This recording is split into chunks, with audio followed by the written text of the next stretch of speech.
So the beautiful thing with having the niche is that you have repeatable ads that work. You have repeatable copy. You have testimonials in that same niche, because now more than ever, people are feeling like they're going to get burned constantly. Almost everyone that we've worked with has worked with an agency before, and usually they say, I had a bad experience, so show me other childcare centers you've worked with. Show me, I want to see some of that. Welcome to Show Me the Nuggets, where each week Joe chats with world-class entrepreneurs to find out the key principles, strategies, and processes that lie behind their outstanding achievements. Now, your host, the no-bullshit serial entrepreneur, Joe Troyer. Hey everybody, it's Joe Troyer, and welcome to Show Me the Nuggets. Today we have a guest on that I have known for, I think close to 10 years. So today's guest is Michael Tasner. Michael is from the greater Buffalo, New York area and has really been around as a business growth specialist since literally I was probably just getting started in the space. He's the founder and CEO of No Joke Marketing. He's got a full service agency as well, serving the childcare niche, done some really fascinating things, and is also involved with Profit First. And so I'm super excited to bring Michael here today. He's built a 7-figure agency 2 times in a row, and No Joke Marketing took about 2.5 years to hit 7 figures with a full-blown team, and we'll make sure we dive deep for you guys today. So without further ado, man, Michael, welcome to the show. Thank you so much for having me. It's been a pleasure, and it was crazy. I remember way back when we originally connected online, and surely has been a while, and it's great to get the chance to reconnect and see all the fun things you guys are up to. Yeah, man, same for you. It was like it had been so long. I recognized you right away when we ran into each other, and I'm like, how do I know that name? And I actually went back and I looked inside my email, and I found something from 2007 and 2008 where we had been communicating, and I was like, wow, that is absolutely crazy. It's such a small world. Definitely is indeed. So, Michael, before we dive deep, but can you give us some of the highlights on how you ended up in this space? Sure. So I guess it's a little bit of a fun story. When I was 15, I kind of realized that I wanted a little bit more in life. And what I mean by that, and it's no offense to my parents, but middle-class family. I mean, they're both, blue collar, worked for the union, and we were able to get by, but we were never able to have any of the extras. We were never able to have, take nice vacations, and a lot of things were hand-me-downs. So I started looking at how could I make some extra money. And first I started off working at a drugstore, used to be called Eckerd, which got bought by either Rite Aid or CVS or one of those. Yep. I was stocking things in the back and making, I don't know what it was, $5 an hour. And after I'm got my first check, and I don't know, it was $74. I'm like, yeah, this is not gonna pay the bills. So we had a meeting with our tax lady. Her name was Wanda Gates, and she just was kind of rambling, and she's like, I want to grow my business. And my parents were like, oh, my son knows how to do websites. And I actually didn't. So she's like, oh, do you want to do a website for me? I'm like, yeah, okay, great. I'll get it done. So she says, how much? And I said, $1,000. And she's like, okay. And she literally wrote me a check for $1,000 on the spot. And I took that. I'm like, okay, now I better figure out how the heck to get this thing designed. So I went to the local library. Way back when you could look at books that had CDs in them. So, those old fashioned things. So I found a book on Microsoft Front Page, and it literally had the license for Microsoft Front Page in the back. I popped it into one of the computers there, and literally they had all these templates. So I just literally built it, some terrible web copy. At 15, I barely could, I didn't interview her or anything. I'm like, yeah, well, I do taxes. And I'm like, okay, well, now I need a domain name. And at the time, this was, actually over 20 years ago. I probably could have got accountingtax.com or taxes.com at that point, but I grabbed, in my opinion, what was the best domain name ever. And it was the stupidest name ever. WandaDoYourTaxes.com. So I'm like, oh, this is this alliteration on her name. And I'm like, oh, this is freaking brilliant. And she's like, oh, I love it. And it had the little animated GIF of the You've Got Mail. It was the corniest site ever. But I had made $1,000. And so this is great. And I went and opened up a bank account. I went and got a DBA. At the time, you had to be 18. So my father, who has the same name, except he's senior, he signed it. I went and got it framed, put it up in my bedroom. And then I just started learning everything I could about kind of design and not at that point, not marketing. But it's still to this day, I can't design a website. Everything that I did for the first couple of years, it was all old school front page. Then I kind of graduated to Dreamweaver and thought I was like the best thing since sliced bread, using this fancier program and a little bit of HTML. But I just relied on templates because back then you could get away with slapping a template up and grabbing a domain name because everybody wanted to be on the web. So that's kind of how I got my first, I guess, first experience in design / development, and then just kind of continued to morph it from there and really started to focus more on the marketing. So as trends evolved, as I realized that I can't compete against professional developers or, people that have graphic designers. I was just hiring kind of random freelancers as needed, but through college, I was just cranking out websites for a couple $1,000 a pop, which at the time was insane money. And when you're in college and everyone is completely broke and drinking Keystone Light beer, and I'm cranking out websites at $2,000-3,000 a pop, and my monthly bills are like $500. I got all this extra money, so it just kind of was living large, at least I thought. So that's kind of the short version. But I just continued to evolve, continued to pivot, continued to learn from other people. I joined a couple of masterminds to kind of learn from people that were more successful. EO was one of the groups I joined, Entrepreneurs Organization, great group of guys and girls. Learned a lot there and just kept hustling and trying to do whatever I could, essentially. So fast forward to today. Tell us what business or businesses look like. What are you focused? Where are you spending your time? Sure.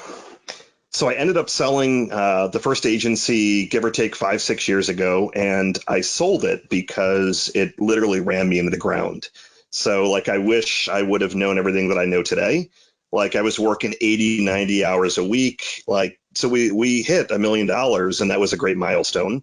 And that was that qualification you needed to get into the Entrepreneurs Organization. So I was living high rather, but it just kept catching up with me of the sleepless nights, the might have to throw payroll on my Amex card. I was using kind of bank account accounting, logging into the bank account. Great, there's 50 grand in here. I'm rich. This is awesome. And then, oh crap, there's 3 payrolls in this month. And yeah, the Amex bill is due tomorrow. That's 25,000. And so I decided to pull the plug, and I sold it for nothing close to what I should have gotten due to my inexperience. Regretted it every day. And once my non-compete expired, I started up No Joke Marketing. And that is really kind of all about my fundamental belief is that the most important function in business, I think it's Peter Drucker says marketing and innovation. Marketing, it is, in my opinion, the only thing you need to be largely focused on. If your marketing is poor, if you're not generating results, you're going to be sunk. So that was kind of where the name came from. And initially, I was kind of up to my old tricks of being a generalist agency. So my first agency was, we had, 50 different clients in 50 different niches. So we had there was no rhyme or reason. We had an auto dealer, we had a credit union, we had one of the biggest financial advisory firms, which I just believe got sold to Goldman Sachs, all these random clients. And what I realized is we never had a repeatable process in system to actually deliver the results 100% of the time. So that's why I was having to fight fires all day. So No Joke Marketing started off as kind of a little bit of a marketing generalist agency. And I kind of looked at how could we kind of start making some bread, so to speak. But then we really morphed into a couple of niches. So No Joke Marketing is kind of the parent company. And then we've got local childcare marketing. So we work with a couple of hundred childcare centers on kind of doing their paid traffic, redoing their websites, doing their social media, but largely paid traffic and focused on driving enrollments. And then we also work in a couple of other niches. But Childcare has been the biggest niche. And one of since the show, has the word nugget in here, one of the things that I have been aggressively looking at, especially now, is growing through acquisition. So the childcare business was an acquisition of someone that I had met that wanted to exit that business. And then about 6 to 8 months ago, I bought another company in Vermont that does design and packaging work. But what we've been looking for is not just to get into other niches, but rather looking for acquisitions that have really good people. So like the design acquisition was a really, really tiny company, but they had 2 graphic designers that were, in my opinion, well underpaid, and they were doing design work that was just off the charts. So I bought that more for the talent. So that's kind of how we've been focusing on growing, is to try and find some companies that could use some help, or selfishly, people that were like me 5 to 8 years ago and just burned out, and they want to pull the plug. So you said two brilliant things there. You talked about niching down, and I want to make sure we talk about that a little bit. And then you talked about growing through acquisitions, and I definitely want to break out on that a little bit as well. So when you think about niching down, and you think about your first agency versus now and what you're doing with childcare, what do you think niching down has afforded you to do? Like, what are the benefits at the end of the day? Because I rant and rave about this all the time with agencies that I work with. But it's always nice to hear somebody that's actually has an agency and they're reaping the benefits and the rewards, actually give their perspective, instead of me just saying, yeah, you should niche down. Sure. So, with the first agency, profitability was among the biggest weakness. And the reason that we never could really continue to sustain profitability was that every time we got a new client, we were having to invent a completely new process. So if we were doing Google AdWords, we were having to research the industry. So like when we got this big financial advisory firm, we knew nothing about FINRA compliant, like all these. So like we thought we could write ads that said, firm is going to help you make 20% a year without any, like we didn't thankfully run those. Like when we submitted our first set of ad copy and the VP was like, none of this I can get through compliance. And I said, what do you mean with compliance? Said, and that kind of started to show our inexperience. So we were constantly reinventing the wheel. So the beautiful thing with having the niche is that you have repeatable ads that work. You have repeatable copy. You have testimonials in that same niche, because now more than ever, people are feeling like they're going to get burned constantly. Almost everyone that we've worked with has worked with an agency before, and usually they say, I had a bad experience, so show me other childcare centers you've worked with. Show me, I want to see some of that.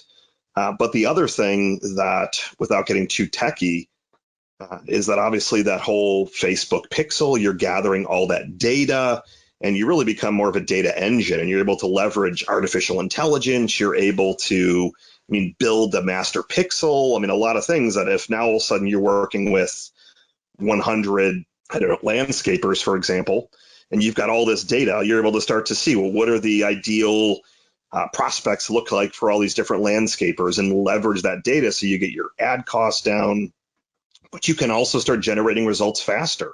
So rather than so when we were launching clients that weren't in a niche, it might take 45 days to get up and running if we're having to do all the research, figure everything out from scratch. Whereas if you've got 100 clients already, or even 10 clients, you're hitting a couple of buttons, you're taking stuff live, and you're already driving stuff through Facebook, through Google, et cetera. So it definitely, from a profitability standpoint, from a quality check standpoint, because if you're taking clients in all different niches, how do you establish benchmarks? You don't know if the lead should cost $50 or if it's a $500 lead because it's a bankruptcy attorney. I would have absolutely no perspective unless I was leveraging someone that's already been in the industry. So what you just brought up there at the end too, lead cost and lead quality is uber important, right? And unless you've been in a niche for quite some time, there's no way for you to really know what that's supposed to look like. And I find that most marketers then rely just on what the client says. The quality should look like this, price should look like this. Sure. And they only know their campaigns, their results, and what their kind of goals are. They don't understand what's happening in other states and other cities. They don't understand, the market as a whole, like an expert like yourself in child care would. Oh, exactly. I mean, and it's one of our biggest competitive advantages that, I'm able to say very quickly that we know your industry. We know what things should cost. We know how long it takes. We know the seasonality. And a lot of us, myself included, have shiny object syndrome, especially when COVID hit. One of my first reactions, and I started going down the path until I caught myself, was I need to add another niche immediately. So I'm like, well, what are the niches that are recession proof or that aren't affected by, well, medical and uh, attorneys? But then I'm like, why wouldn't we want to double down and continue to serve the clients that we are already working with? Because now they need us more than ever, rather than us kind of not turning a blind eye, but just because some of them are really struggling, and a lot of childcare centers, they're getting hammered right now, and it's not an easy time for them. But this thing ain't going to last forever. We're going to come out of it, and so I almost made my same mistake again. So I think history sometimes repeats itself. But once I started telling my team, they're like, "Hey, let's pick another niche and let's start doing some lead gen," and they're like, "What are you talking about? You need to stop that." So I'm glad they cautioned me on that and stopped me right in my tracks. That entrepreneurial ADD will get the best of us all the time. Exactly. I'm curious, what do your packages typically look like in terms of what's your offering? Sounds like you do a lot, right, for one price. Yeah, it's the industry, and unfortunately, is investments are pretty low. One of the challenges in childcare is that most of them are not doing any kind of marketing prior, so they don't see it as an investment; they see it as an expense, and they tend to run very lean as well. A lot of these centers, if they're a single location and they've got 80 enrollments, they might be doing $700,000 a year, for example. It varies drastically. They could be charging $600 a month. They could be charging $1,500 a month if they're a real high-end center. But usually the packages, the lowest package, $1,000, and then if they've got multi-locations, it goes up. Goes up from there. But we're typically focused on selling kind of leads on demand, enrollments on demand, which is our paid traffic stuff. So that usually is where we like to start the relationship. They need everything. They need citations. They need rep management. They need citations. Like they need all of that stuff, heavy SEO, but until we start to show them, here are some families that want a tour, and then they start to enroll those, it's a really, really tough sell, unless they have some money to burn, which usually they do not. So that's typically our package. With other niches that we've worked in, our packages usually start at the 2K range. So we try and keep that a little bit higher. So packages right out of the gate then are extremely lead focused, pretty lean to show them results, show them that you guys are different, that you're the real deal, so that you can obviously upsell them and move them down the path. Exactly. And we go as far as guaranteeing leads. That's not easy for an agency that's not in this niche. So we know based on certain ad spend, based on our formulas, how many leads we can drive with certain ad budgets. So that's the other piece, is the guaranteed leads that usually will help seal the deal. But it's been a little bit more challenging with COVID, but we're still able to generate the leads for them. Yeah, and that makes perfect sense going back to your pixel, right? If your master pixel wasn't trained and you weren't in the same niche, there's no way that as a business owner, you would feel comfortable making that guarantee, right?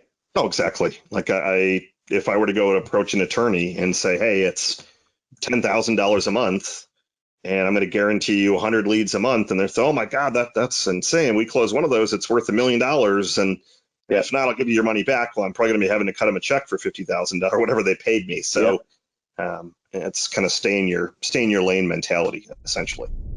So I want to jump over to acquisitions and growing through acquisitions. I'm curious, how'd you end up in your first deal? How'd that come about, and share what you are willing to? That one was a casual conversation. And it was mentioned earlier that this gentleman might be looking at selling. So I just shot him an email and said, hey, do you want to have a conversation and see there might be a fit? And we just, had a beer and lunch, I believe, and then just kind of continued the conversation. My approach to acquisitions is probably different than most. I like to work very, very fast. And I like to do that for several reasons, but I believe that deal came together in well under a month, probably closer to 2 weeks. And when I'm saying came together, I mean signed and done. So I've got a pretty tight system that once I kind of find someone that's interested, that I can size up pretty quickly. What kind of deal am I going to propose? The downside to acquiring agencies is that they're insanely risky. And especially for probably most of the people listening, I mean, if you're looking at acquiring, or even if you're looking at selling, if you're one of the main attractions, if you're the account manager or you're doing all the sales, it's not an easy sell, because when you're gone, like when I sold my agency, I was doing every single strategy call for those 50 clients. So that's why I was working the 80 hours a week, is that I kind of sold myself. So I wrote a book way back when, and a lot of people read the book and they're like, oh, I want to hire the guru or whatever that wrote this book, and I don't want to work with anyone else. So when I sold it, I mean, I had to downplay. I mean, I let them know that I was doing a lot of these calls, but I had to downplay the transition. But I didn't know it was a wild card, and that's why they structured the deal like they did for me. Was that if a lot of clients left, I would get very, very little, and sadly, that's what ended up happening. So, I mean, I look to try and mitigate my risk with agencies. Largely, it's going to be an earnout, and that means that. Let's just say simple math, you're doing $100,000 a year, profiting, I don't know, let's say 50 grand or something like that. You might say, well, give me 1x my sales. And there's lots of, and I could talk for hours on how to value an agency, but there's lots of valuations. You can value them typically by earnings, so the profit. But then there's obviously lots of other things to look at with the profit of, is the owner paying his or her cell phone in there? Are they paying their kid? I mean, so there's, again, a lot of variables. But if it made 50,000 and you say, well, Michael, I want 100 grand, say, okay, that's great. However, if all these clients walk out the door and I give you $100,000 now, come month 2, I mean, I just lost $100,000 or 90,000 minus the 1 month of sales, for example, give or take. So I tend to look for a deal that I can make it work on the other side. And that's not easy to find. My preference, candidly, and these are even harder to do, is zero down acquisitions. And that doesn't mean zero down from any cash. That's zero down out of my pocket. So whether that's leveraging SBA loans, which are going to be huge. There's a lot of really crazy programs, not referring to any of the stuff with the paycheck stuff or the EDL, but rather SBA loans are saying, I believe it's like the first 6 months of payments they're willing to waive on new acquisitions. They'll fund 75% of the deal. So if I was coming at this agency and fine, I'll give you 100,000, which I wouldn't do on $100,000 in sales, but they would fund $75,000 of that. So now what you could do is say, okay, great, I'll give you $75,000 down, and the other 25,000 that you want, I'll give you whatever, $1,000 a month for 2 years. And now you bought this agency with SBA money, which obviously has to be paid back. The owner is financing 25 grand, year zero out of pocket. You now have another agency. So and for me, it's fun. I don't know.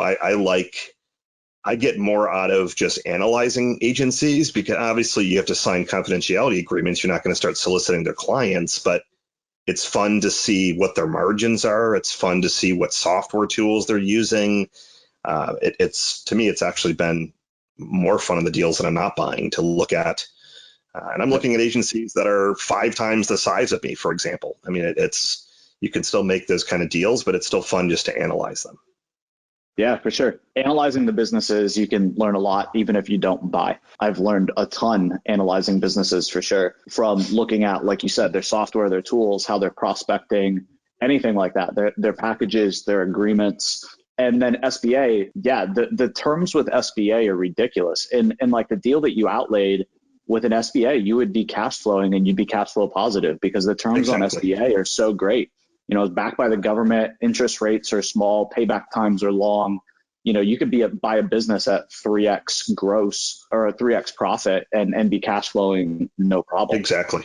Um, Yeah, so I'm ready to buy some more. So that's kind of that's what I'm on the hunt for. I've just literally had a conversation earlier today, but we're strategically looking to add services. I'm looking for agencies that I currently don't have that service. So I'm looking at a couple of PR agencies. I'm looking at a couple of high-end social media agencies. I'm looking at a branding agency. So we're looking at how can we, because what I don't want to do is all of a sudden now I bought 10 agencies and now I'm back to having 10 different niches or hundreds of different clients. I want to see, is there something that I can add to my agency so I can sell more to my existing customers? That was way back when one of my earlier clients, he had an insurance agency for nurses, and he grew all of his companies to over $1 billion in sales.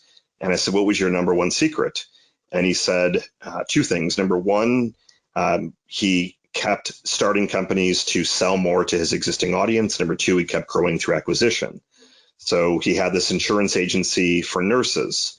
Then he went and bought a company that sells scrubs.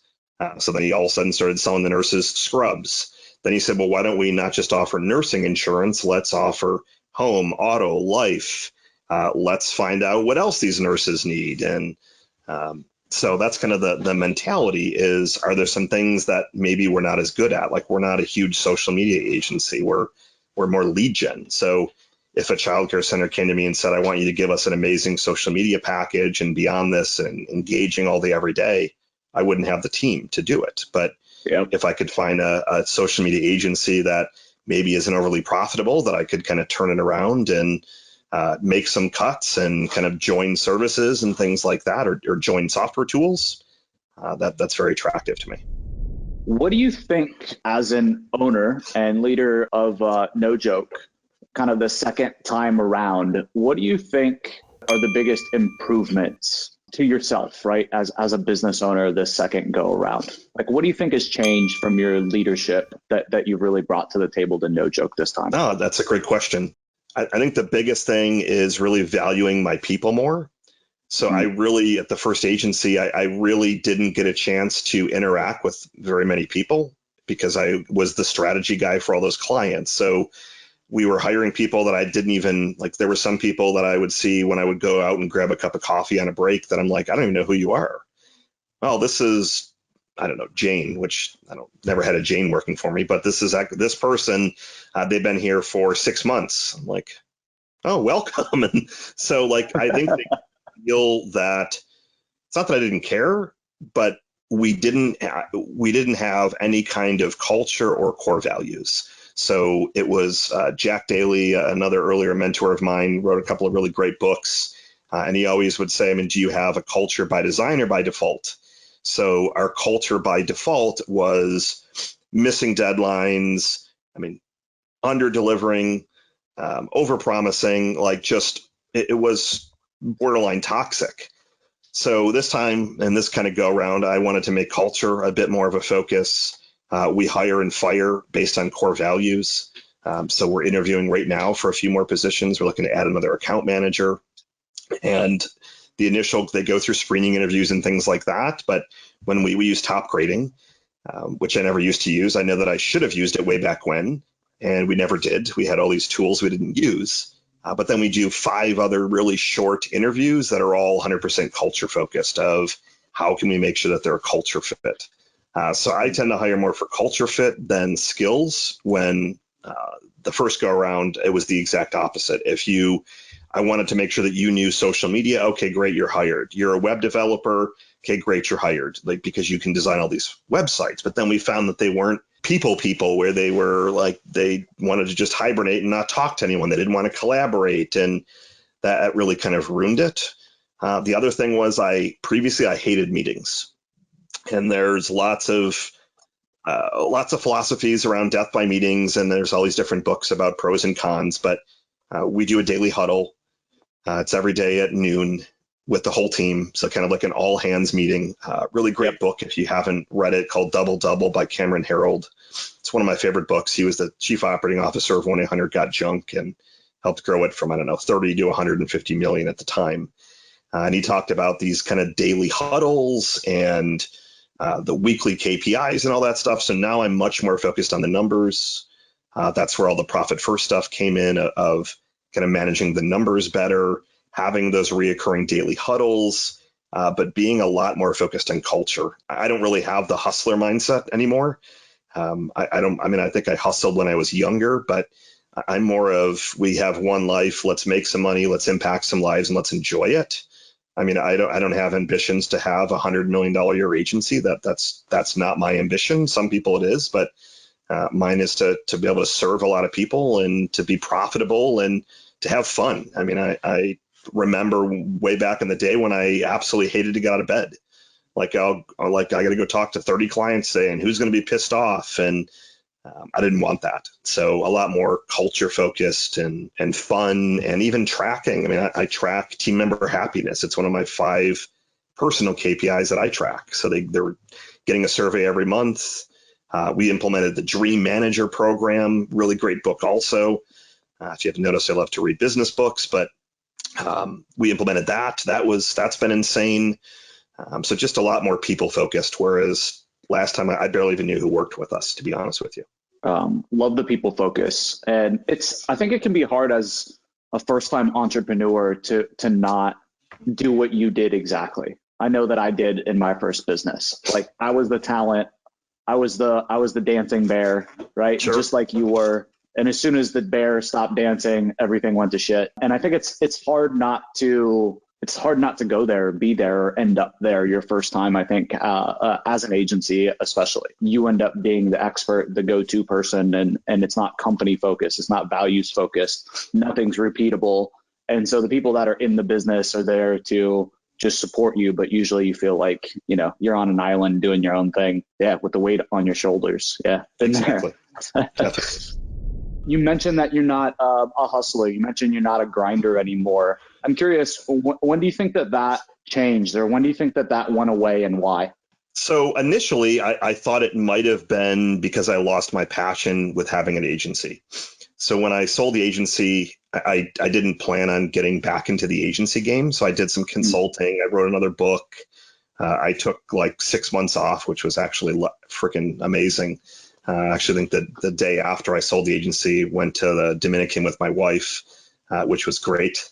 The company that I sold it to wasn't too happy with me, but I already had it scheduled, conveniently scheduled and then as I'm down there, I'm kind of ruined the vacation because they're calling me and like, you got to check in on this, and this $20,000 a month client's canceling. I'm like, here we go. I think I've got 4 kids, so I think that's been a lot of it. But I think it for me, it just has been, I've realized that there's 2 different kinds of businesses. There's a lifestyle business, and then, I guess that you have ambitions to grow a big business. So I just made the decision when I was younger, I'm like, I want this huge business, and I just want to keep growing. And there are a lot of people that I know that's kind of the mentality, and that's their strategy. One of the companies I used to work with is Advantage Media, and they grew through acquisition as well, and they've acquired GKIC, so they own all of the Dan Kennedy stuff. They partnered with Forbes Books, so they grew that into a massive brand right when I was leaving. So I helped them do that, which was, I guess, a fun project or fun resume builder. But they've been growing through acquisition, and his ambition is to continue to grow into this huge conglomerate. And I'm sure they've talked about their revenue lately. I don't know what it is, but it's probably 10x from when I was there working with them. So there's that mentality, and that it's not a wrong mentality by any means. It just, for me, I think I would rather have more of a 9 to 5 in the sense of I can go in yesterday or the day before, even though it's cold in Buffalo, I was swimming in the pool at 5:30, for example, and being able to do that rather than having to be constantly checking my phone. And I think it was more just I got turned off from kind of what I did to myself the first go around, and I've been very cautious on doing that again. But I've also realized, and I'm not saying that this phrase is accurate, but I'll use the phrase. There's a lot of people that say, go big, go broke. and or stay small and whatever and stay profitable. So, I mean, there's certain numbers that I can start to run. I mean, if I want to continue to grow, I surely can, Yep. but it just is more in alignment with what your exit strategy is. And do you want to be doing this for 20 years? Do you want to get to a certain number and be able to bank a lot of cash? So really is based on your personality. But I mean, I love Gary Vaynerchuk, but I would never want that lifestyle. I wouldn't want to be working 7 days a week. I mean, he's taking conference calls at 11 p.m. But he's got his vision of buying the New York Jets. And he talks about that every day, all day. And I mean, he's grinding, and I'm sure he's making a lot more money than I am. But to me, the trade-off of not being able to see my family as much as I would like, being just constantly on, just wasn't for me. I feel the exact same way. I went through a period of time where I was that grinder. I was that hustler. That was the mentality I believed in, is I'm just going to work harder than everybody, and I'm going to work more than everybody. And Sure. You're not going to be able to touch me. You're not going to be able to beat me. I'm going to be 10 miles ahead of you. For all intents and purposes, could argue with most people that I did. I had that money. I enjoyed it, but I, like you, found that didn't really make me happy once I had it, and I grew tired of it and kind of moved on. And then it was more about balance. And it's funny that you said 9 to 5, right? Like, most people don't want to work a 9 to 5. I work a 9 to 5, right? Like maybe a 9 to 4, maybe a Sure. 10 to 5 some days. But I mean, I have banker's hours basically, and I do whatever I want, and that's where I'm happiest, No, exactly. I mean, one of my earlier mentors, I skipped over it in the introduction, but I had the privilege of being the chief marketing officer for Guerrilla Marketing International. So I was their CMO for a couple of years and was mentored by Jay Levinson, who passed away a few years ago. And one of the things that rubbed off on me from his mentorship was he usually would work a 3 or 4 day work week. And he would be insanely focused. And he knew that, I know there's a book, The One Thing. So that kind of mentality of what are the 1 or 2 things that are really going to drive for him at the time, it was when you could get $50,000, $100,000, $200,000 book advances. So for him, his best use of his time was his brain of sitting at his Mac and just typing. But he wouldn't start his day until 11 o'clock. I knew I could never book a conference call with him before 11, but then he'd work till maybe on and off until 5 or 6, usually Tuesday, Wednesday, Thursday. And he would just be intensely focused. But then him and his wife, Jeannie, I mean, they were traveling all the time. They had an RV driving all over the place. For me, and sounds like for you as well, I mean, that to me sounds much more enjoyable. I mean, and as long as you're managing the numbers and you're investing and doing other things, you don't necessarily need to be working 24/7 by any means if you do it the right way. Earlier, you brought Mike McAllowitz, Yep. and we had Mike on the podcast. I'm curious how you ran into Mike and how you ended up actually being a certified Profit First consultant.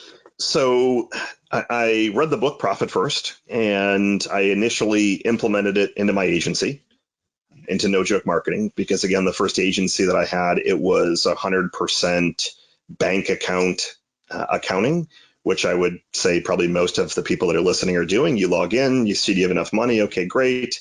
And you're managing it based on what's in the bank. So I just happened to stumble upon the book. I'm an avid reader, some reason not as much lately, but way back in the day, I'd probably go through 2 or 3 books a week. Now I try and do maybe a book a month and really actually put it into practice, which is more important. But I implemented Profit First. And then I decided that when like you, I get to talk to a lot of agency owners and masterminds and things like that.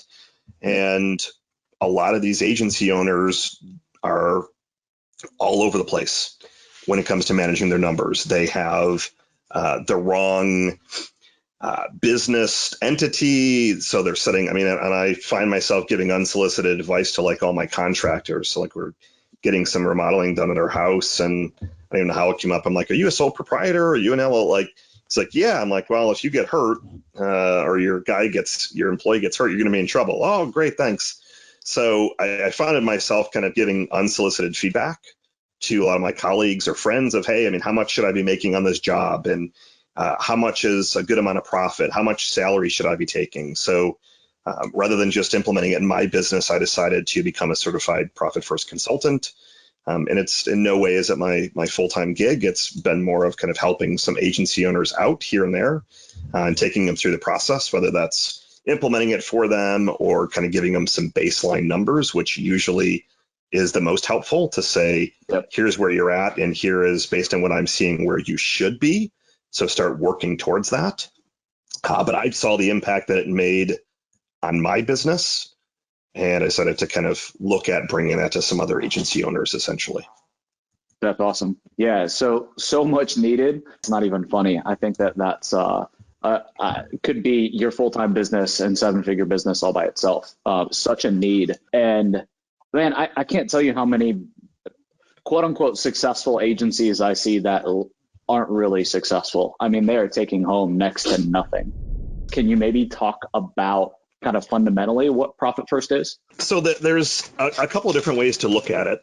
And the best analogy, and this isn't one that Mike Michalowicz uses or I think any of the other consultants, but I use it because this is how my parents used to do their budgeting. So they would do the envelope system. So example, I always like to use simple math. So if you were bringing home net $1,000 a week, and you would take that $1,000 and you're going to have different envelopes, grocery money, your, cell phone bill, utilities, and the gas, and then maybe a little bit of a slush fund.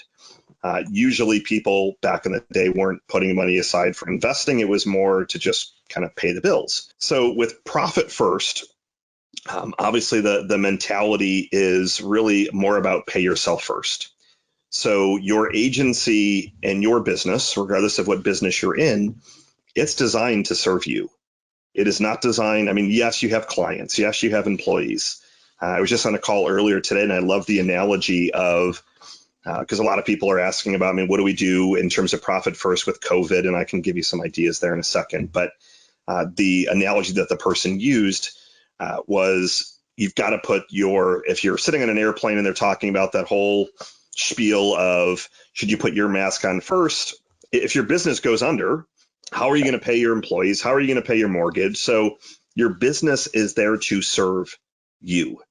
So the first kind of mindset change is when you're doing the numbers, and we can talk about some recommended percentages that I tell agency owners in just a second also. But what you're doing is, let's say your business is doing 120 grand a year. Again, I like to use simple numbers. So $10,000 a month. What you do with Profit First is that all of that $10,000 goes into one account called income. And then twice a month, historically, I recommend the 10th and the 25th, you're going to make some transfers. So that $10,000 is going to get transferred into a few different accounts. So the first account that I always transfer to is profit. And that's the whole piece of paying yourself first. You've got to make sure that your business, and that's not your salary, that is profit. And we'll talk about how I'll talk through the strategy with you, because I know I try and talk at a high level and then get a little bit deeper. So profit account is one. The next account would be your owner's salary.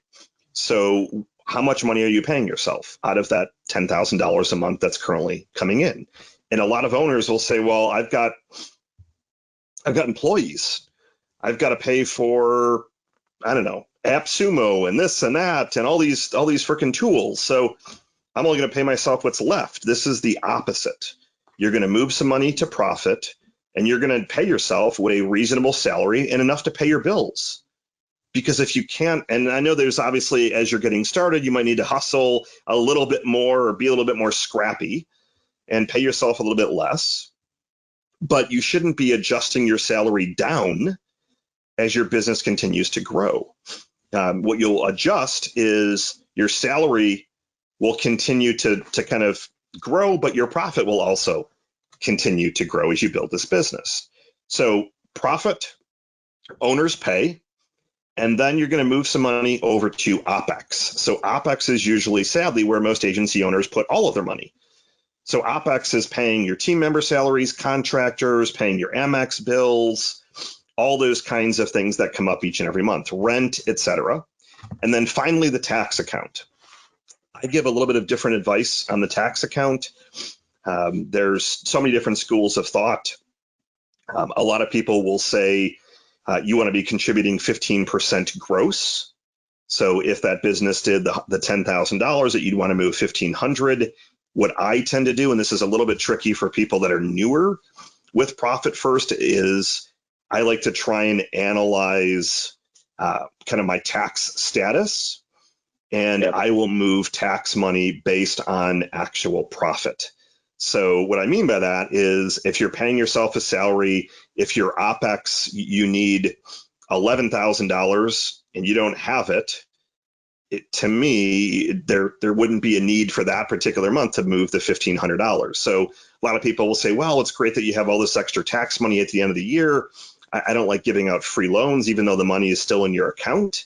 I try and be more accurate with the tax number, but I always make sure that it's a little bit overfunded, because I will tell you that most agency owners, and what I did before I started doing Profit First, I didn't move any money to a tax account ever. And what I would do is I'd wait to the end of the year and my CPA would tell me what the number is. And then hopefully I would have a client that I could get to pay for the year, and I would use that to pay my taxes. So you want to make sure you're putting money aside for taxes. I pay once a year. You can pay quarterly. There's pros and cons to all the strategies. But what you're doing is then you're going to start to establish percentages. And this is where the system becomes really, really powerful, is that you want to look at what are your numbers today. So if you're doing that $10,000 a month, I want you to write down your percentages. Are you taking out $2,000 a month? Great. So then your owner's pay would be 20%. Are you taking any profit? If no, we're going to come right back to that.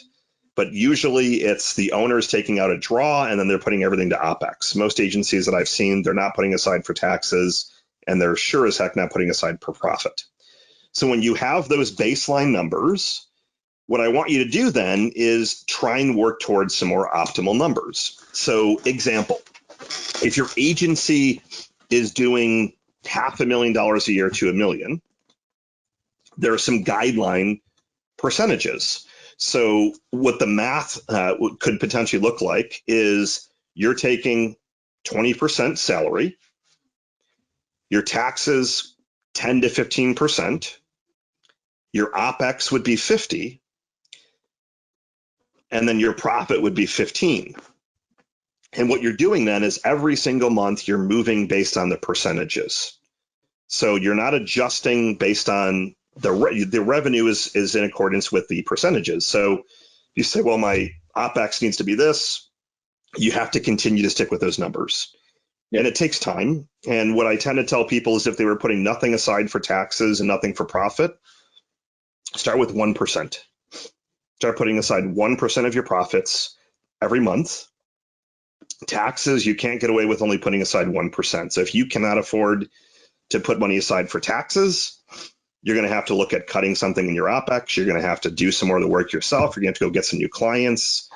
Your system and your operation is broken.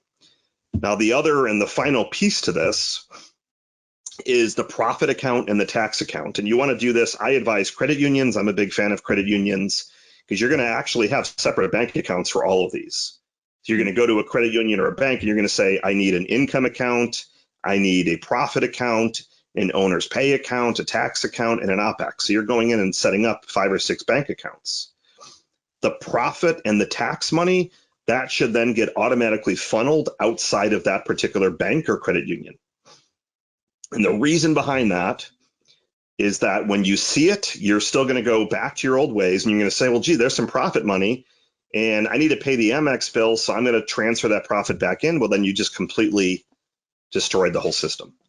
Yep. So you've got to transfer it to a different bank so that you don't see it. Same thing with the taxes. It leaves instantly. So I use First Internet Bank, firstib.com. So when it hits my account twice a month, it literally goes in and it sweeps all the money out of those 2 accounts. And the profit, that's for you. That is an owner benefit. It is never meant to be put back in the business. That's not to go buy yourself a laptop. It's not to go, it is take a vacation, remodel your house. I mean, whatever you'd like to do with it. It's meant to be like a slush fund. So that's kind of the basics. I mean, there's more advanced ways where you can start to have separate accounts. The OPEX I separate out for salaries. Sometimes we'll do another bank account for rent and we'll move percentages there. But initially, those are the 5 accounts that I always recommend setting up. And you can adjust the percentages, but the goal is that you should not be adjusting down for profit or owner's pay. So you shouldn't have to keep changing those. But if you're a smaller agency and if you're doing $0 to $250,000, I mean, you should be taking home 50%. So it shouldn't be 50% OPEX. It should be about 50% owner's pay. And that's just kind of, and that number, that percentage goes down as you get bigger, but then your profit number goes up. That's a lot of info. I mean, you were on a roll, so I didn't want you to stop, and it was really good. So Mike's podcast was great. He went through like all of his books. So he didn't get a lot of time to talk about Profit First. I've been doing Profit First for 20 or 21 months, and it's made a huge, huge difference for me, for my business, for my personal life as well. Sure. Just being able to know where I'm at, because even though I had accountants before, even though I had tax advisors before Profit First, everything is the slush fund, right? You just open it up. I got $100,000 in there. This is fantastic, right? Like, we're good. Open it up. Oh, there's $150,000 in the checking account. We're good, right? Like, and that's how I operated the business. But I got caught like you did, where luckily I had money and it was fine, but I'd get in situations that weren't fun situations for me. Luckily, I was good at saving money, but hey, Joe, knock, knock, you still owe the government $100,000 in taxes. Sorry, we're a little off on your estimate. What? I got to go right. When's it due? Oh, it's due tomorrow. Can you get it out today? Like, seriously? Like, and I ended up in a couple of situations like that, and I was like, this has got to stop. And so Profit First has been really good for me. I'm curious, some of the advice that I got, I won't say if it's good or bad because I want to hear your opinion, with executing Profit First from a Profit First professional, was to start more conservative than aggressive. Move from there, get more aggressive over time. I'm curious kind of what your thought process is. I'm the same way. I mean, it's similar to kind of diets and exercise. So, I mean, I eat steak and meat like way too often. So when I was looking into kind of eating all vegetables and kind of plant-based dieting, I'm like, oh, this looks great. But I knew that if I jumped into it and just did that, there's no way that it wouldn't happen. So That's why I say I'd rather see you start with 1% to profit. I mean, at $10,000 a month, that's a small chunk of change.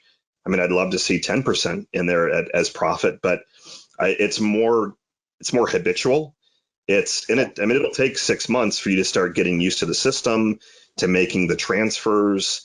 But it really is, if you operate based off of those percentages, that's really the secret sauce in this, is that you're operating off of the percentages. But I always look at getting a baseline.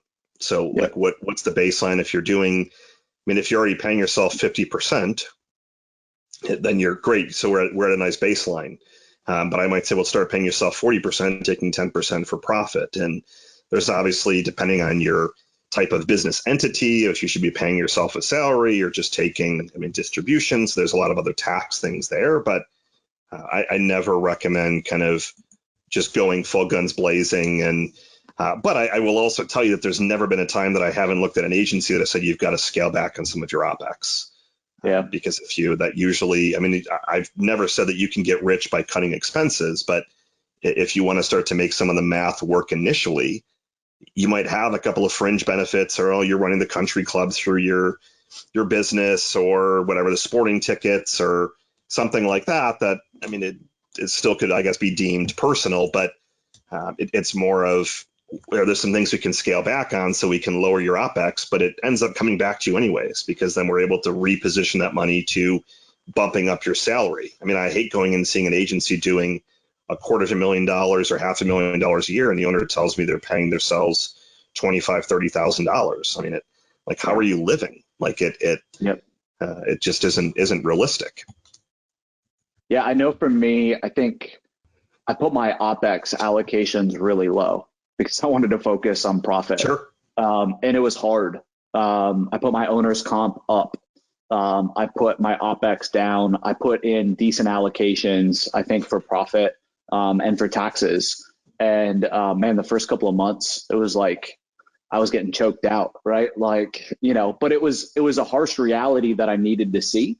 And for me, I was open for it because I knew that there were corrections that I needed to make, and it was making me make those corrections and feeling the pain of it versus just letting an accountant say, here's the books, hope you like them. You got any questions, right? Like there's no way for me to act upon that information or hold myself accountable. I knew that if I didn't make actions happen swiftly and quickly, that the money in OpEx wasn't going to go, for example, and cover the entire month. And so that actually held me accountable. Absolutely love it. No, that's great. Yeah, I mean, it really, when you're working on lowering your OpEx, I mean, it really makes you question the things that you're buying, and do I really need this? And is it going to help grow the business and all that good stuff? So no, that's great. The more owner salary, the more profit, the happier I am for sure. So I want to wrap it up. We are at the top of the hour. It's been a blast. I first and foremost just want to say thank you for coming on and sharing with everybody your story and your takeaways and your tips. I want to ask you, obviously you've mentioned a couple of books already, but I want to ask you for one book recommendation. So instead of asking you for 3 books, which we're about to be at, I want to do something a little different. I want to ask you, what's the one book that's made the biggest difference on the way that you do business, and why? So I'm a huge proponent of that book that I mentioned earlier of Double Double by Cameron Herold. Okay. And the reason it is that it just gave so many one-off tips that everything just resonated about having he calls it now a vivid vision, but I in the book he called it a painted picture. So like, where is your agency going to go? Daily huddles, managing based on KPIs, how to get free PR. I mean, there was just so many nuggets in that book, more from, I guess, an operational standpoint, and I'm not strong in operations, that really opened my eyes as to what was possible. And I started to see those things really impact the business. So I've read lots and lots of books. That one is definitely in my top 5 for sure. Awesome, man. So we'll make sure that we link that up. We'll make sure that we link up as well, Mike, No Joke Marketing. And then where are you most active? Facebook, Instagram, any social media at all? Or? Yeah, I mean, it's Facebook. I'm starting to get a little bit more into from a business standpoint. I used to keep it personal. I'm on Instagram all the time, posting business quotes and things like that. But all my channels are /Michael Tasner. So I'm pretty easy to find and track down. All right. So thank you so much, Mike. It's been a pleasure, man. Thanks for coming on and sharing with everybody. Sounds good. Pleasure is all mine. Have a good afternoon. See ya. See you, everybody.